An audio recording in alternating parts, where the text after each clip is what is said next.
Welcome back to Primetime Sports Wednesday. Now the Reggae Boyz, who are fine-tuning preparations ahead of this month's Caribbean Cup and the CONCACAF Gold Cup in July, were soundly beaten 3-1 by hosts Peru in their friendly international in Arequipa on Tuesday. Theodore Whitmore was hoping to see some quality play from his team just weeks before their crucial upcoming tournament.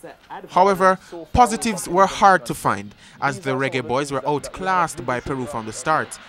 Goalkeeper Andre Blake did well to deny Peru captain Paulo Guerrero in the 21st minute, but could not stop Edison Flores on the rebound.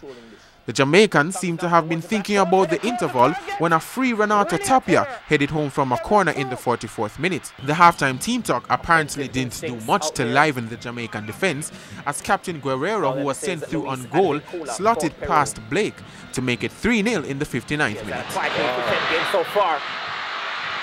Through on goal. Peru 3. Jamaica 0. It's the captain Paulo Guerrero. Some brilliant theatrics from Montego Bay United forward Owen Gordon earned a penalty for the Reggae Boyz, which the returning Jermaine Teddy Johnson converted in the 86th minute. Great anticipation as Jermaine Johnson steps up, right-footed, and it's there quite efficiently. Jamaica won. The scoreline, after all, not looking all that embarrassing now. However, that was only a consolation for Jamaica, who have just won 6 of their last 15 friendly internationals. The boys will now move on to their Caribbean Cup semi-final against French Guyana on June 22 in Martinique. Daniel Blake for TVJ Sports.